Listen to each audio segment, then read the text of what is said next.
최근 놀라운 통계 하나가 발표됐습니다. 올해 2월에 국제 결혼한 한국인 커플을 전수조사한 자료였는데요. 한국 여성은 베트남 남성들과 가장 많이 결혼한다는 것이었습니다. 자연스레 한국 국적을 취득하게 된 베트남 남성들은 한국 사람들이 낸 세금으로 운영되는 건강보험 혜택이나 각종 복지 혜택을 그대로 받게 된다는 말일 텐데요. 한국인과의 결혼으로 이루어진 관계이니만큼 법적으로 문제가 없으니 사실 왈가왈부할 수 없는 이슈긴 합니다.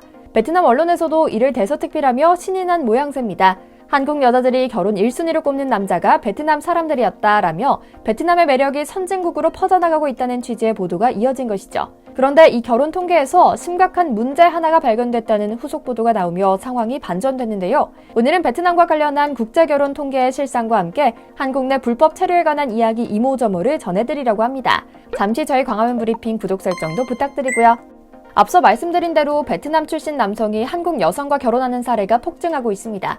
특히 올해 결혼 이민이란 제도를 통해 한국 땅을 밟은 외국인 남성의 국적 1위는 베트남 남성이 차지할 정도로 주목할 만한 사회 이슈로 떠올랐는데요. 통계 자체는 권위 있는 기관에서 정확하게 마련한 자료입니다.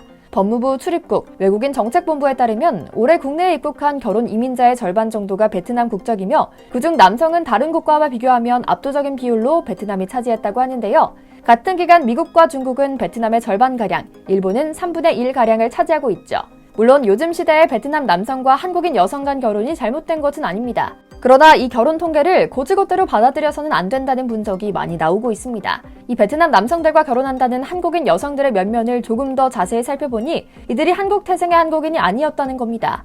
즉 베트남 남성들의 결혼 상대자가 대부분 베트남 출신 귀화 여성이었다는 건데요. 다시 말해 결혼을 통해 한국 국적을 취득한 베트남 여성이 한국 남성과 이혼한 후 베트남 남성과 재혼하며 이들에게 자동적으로 한국 국적을 부여해 한국의 자유로움, 인프라와 복지 혜택을 누릴 수 있는 권리를 부여하는 겁니다.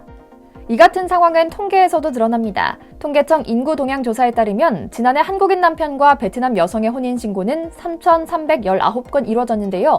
이 중 초혼은 2,250건, 재혼은 1,069건이었습니다. 그런데 문제는 한국인 아내와 베트남 남편 간 혼인을 보면 재혼 비율이 크게 높아진다는 점입니다. 지난해 총 586건의 혼인신고 중 초혼은 단 30건, 재혼은 556건이었거든요. 즉 무려 95%가 재혼으로 베트남 남성과 결혼한 셈이죠. 모두가 그런 건 아니겠지만 뭔가 무슨 일이 일어나고 있는 게 아닌가 하는 합리적인 의심이 드는 지점인데요. 실제로 국제결혼 정보 공유 온라인 카페 등에는 베트남 아내가 한국 국적을 취득한 뒤 자식을 두고 가출하는 바람에 결국 이혼할 수밖에 없었다는 사연도 심심찮게 올라오고 있죠. 이혼 사유가 부부간 성격 불화였는지 아니면 조직적으로 국적 세탁을 위해 한국 남성과의 결혼부터 이혼까지 전 과정을 알선하는 브로커의 작업이 있었는지 가려내기는 쉽지 않은 것이 사실이긴 합니다. 그러나 국제 결혼 시장의 실상을 살펴 국적 세탁을 위한 편법을 막아야 한다는 목소리가 점점 커지고 있는 것이죠. 베트남 현지 인터넷에서는 이미 한국 국적 쉽게 취득하는 법을 공유하기도 합니다. 내용을 살펴보면 아주 쇼킹합니다. 한국의 산업연수생 등의 신분으로 취직해 일하다 비자가 만료되기 직전 잠적한 뒤 브로커가 이어주는 한국 국적 보유 이혼녀와 재결합을 통해 한국 국적을 취득하면 불법 체류자 신분까지 싹 정리된다는 것이었는데요. 아무래도 우리가 수년 전 뜬금없이 필리핀 출신 국회의원을 만들어주며 필리핀 사람들을 위한 법안을 만드는 모습을 보며 분노하던 문제들이 점점 조직적이고 심각하게 커가고 있었던 것 같죠. 실제로 한국에 거주하는 불법 체류자는 최근 5년 사이 87%나 늘어났습니다. 지난해 기준 국내 불법 체류자는 39만 2,196명인데요. 해마다 늘어나는 불법 체류자의 규모가 정말 무서울 정도입니다. 특히 태국과 베트남이 불법 체류자의 절반 이상을 차지할 정도로 동남아 국가가 대부분입니다. 물론 정상적인 절차를 밟아 입국한 후 비자 기간이 만료되고 나면 본국으로 돌아가는 사람들도 있습니다. 그러나 처음 들어올 때는 학생이나 구직 등 합당한 이유로 온 사람들이 비자 기한 후에도 돌아가지 않고 있기 때문에 이런 문제가 발생하는 것이죠. 조사 결과에 따르면 태국과 베트남 국적의 외국인 10명 중 7명은 불법 체류자가 될 정도라고 하는데요. 한때는 관광 활성화를 위해 필리핀, 베트남, 인도네시아 단체 관광객의 무비자 입국까지 허용했던 정부가 이제는 칼을 빼들었다고 합니다.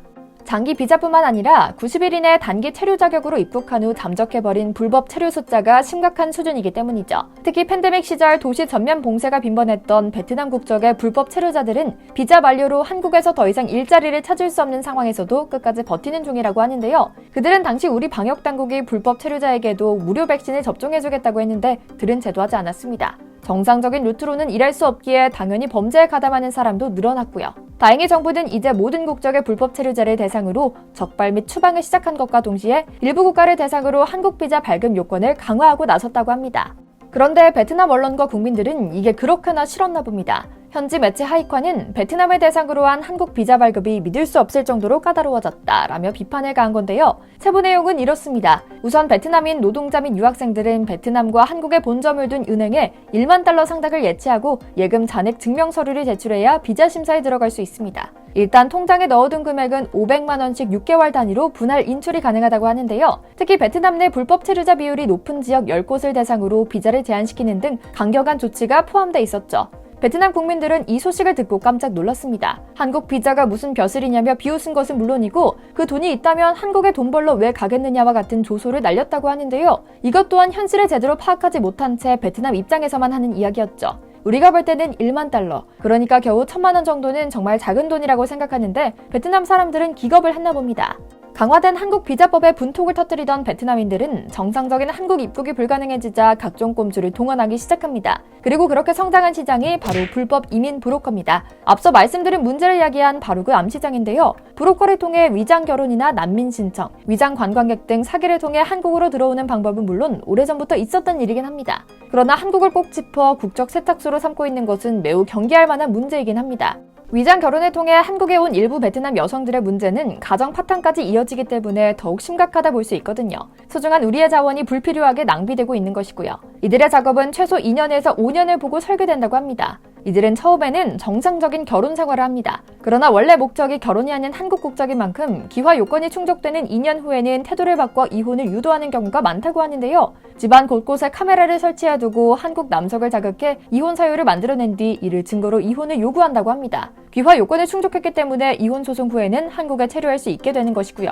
베트남 여성과 연애를 통해 국제결혼을 한 한국인 남성은 전문 업체를 통한 국제결혼은 조심할 필요가 있다고 경고합니다. 업체의 잘못이 아니라 아예 딴 마음을 먹고 결혼하려는 사람들이 있을 수 있기 때문인데요. 이 숫자는 앞서 발표된 통계에서 확인할 수 있죠. 물론 연애든 업체를 통한 결혼이든 베트남인과 결혼해 행복하게 사는 한국인도 당연히 많을 겁니다. 앞서 말씀드린 것처럼 한국을 사랑하며 성실하게 납세의 의무를 다하고 있는 베트남 사람들도 많을 거고요.